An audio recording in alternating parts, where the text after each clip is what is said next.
In the conditions of the most severe global economic crisis, some countries, under the wise governance of their leadership, not only manage to survive, but also show bright examples worthy of imitation. One such country is Kuwait, which even during the COVID pandemic, when oil prices were at extremely low values, which forms up to 90% of its budget, continued and continues to build cities and towns, as well as modernizing the airport and laying modern roads. A bright example of this is the construction of an incredible sea city. The project was created by British engineers and was called Miracle in the Desert. The city of the future will be located near the border with Saudi Arabia. The maritime city of Sabah al-Ahmad is situated close to the shoreline of the Persian Gulf, about 85 kilometers south of Kuwait. The idea of building a completely new major city in the desert is far from new. It was first proposed in 1986 by real estate developer Khalid Yusuf Al-Marzouk. He even bought a large plot of land in the desert, but construction never began. In the 1990s, the construction was delayed due to the Gulf War. In 2003, there was another attempt to resume construction, but this time it was prevented by the Iraq War, which lasted until 2011. By this time, Al-Marzouk had already passed away, so his son Fawaz took on the task of turning the dream into reality. Fawaz decided not only to realize the project, but also to improve it. Special tidal gates were added into the project, allowing the sea to pass 10 kilometers into the city. As a result, in the deserts of southern Kuwait formed an ambitious, one-of-a-kind real estate megaproject, which must be seen to be believed. Named after the head of state of Kuwait, the maritime city of Sabah al-Ahmad surpasses any single residential development in the country's history, in both scale and technical complexity. By comparison, an inland area the size of Manhattan Island is being transformed into a thriving seaside community. This was achieved through an incredible engineering feat, resulting in the construction of an extensive network of waterways from the Persian Gulf, which now extends more than 8,000 kilometers inland. The influx of seawater transformed a strip of ecologically deprived hypersaline salt flat into a coastal strip, resembling a city with azure sea and white sand. The marine city is built with a 200-kilometer network of artificial canals and coastline. The city itself was opened in mid-2015. The artificial islands comprising this community are unique, as they were created by excavating large canals in the desert land, rather than using reclaimed land. In fact, the completed phases have created world-class marinas for yachts and sailing boats, a favorite pastime of Kuwaitis, reflected in national symbols and history. As the CEO said, "Here we have 4 marinas for yachts, and the smallest one is already the largest in Kuwait. We have 27 10-sea berths capable of accommodating vessels up to 40 meters long. Historically, the lack of marinas for yachts held back boat sales. We have addressed this problem in the foreseeable future." Scientists have been involved in the project from the very beginning, and have not only tracked and cataloged the colonization of new waterways by native animals, but also helped develop a master plan to ensure ecological success. Approximately 1,500 species of fish, crustaceans, birds, and other marine inhabitants have made the waterways and shores of the marine city their home.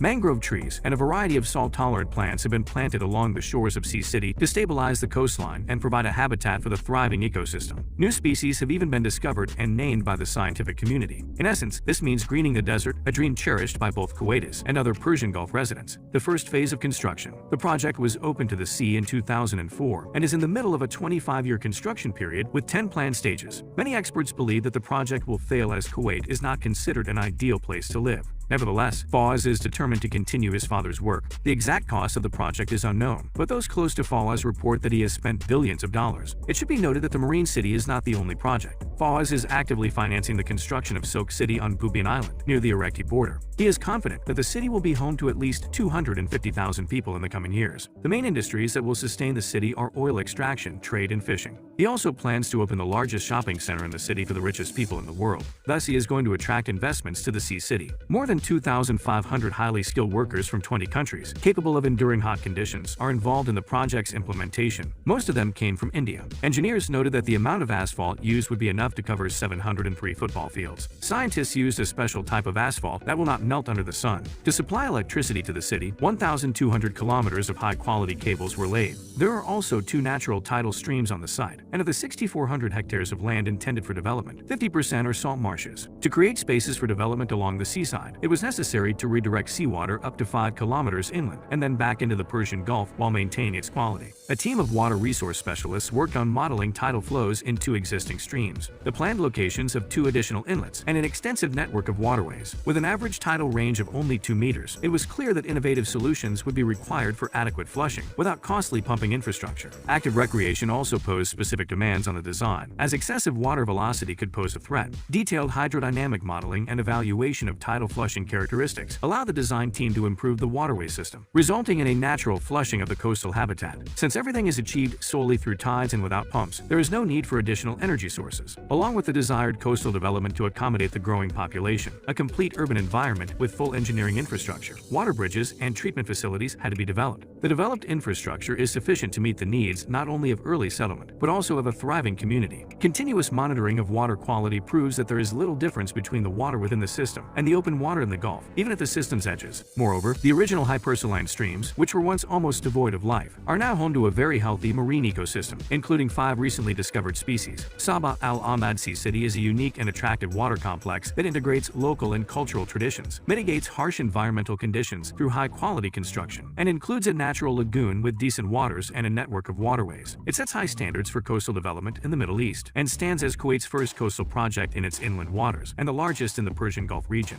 The New Pulse of Kuwait, the largest waterfront recreational tourism project operated by the Kuwaiti private sector, will strengthen Kuwait's position as regional shopping and entertainment destination. This innovative marine mega-project has transformed extensive salt marshes into an incredible waterfront development, more technologically advanced than artificial peninsulas created in neighboring countries. Sabah Al Ahmad Sea City turned the ocean into the desert without the need to dump millions of tons of materials into the sea. The difference lies in its ecological sustainability, as issues caused by rising sea levels are mitigated. Moreover, previously unusable low wastelands are now added to the semi-affordable residential properties in the country, addressing the demand for housing. Already, the developed area exceeds the size of the American island of Manhattan, and this is only half of the total megaproject Sabah Al Ahmad Sea City. Despite all the construction successes, some reputable experts in the field of commercial real estate predict its failure. Too many resources have already been invested, and even more will be required. Nevertheless, Fawaz is determined to finish his father's work no matter what, and if for any reason, wars, epidemics, or economic crisis, the completion of the construction is postponed again, the task will fall on the shoulders of Fawaz's son, named after his grandfather, Khalid, who is already learning the foundations of the family business. It is possible that someday the local residents will name their city not after the late ruler, but in honor of its founder, Khalid al-Marzu. Write in the comments what do you think about the prospects for Kuwait's new mega project. Would you like to visit the fully developed city? Share your opinion in the comments. Don't forget to like this video and subscribe to the Karo Show channel. Also check out our previous videos. See you later.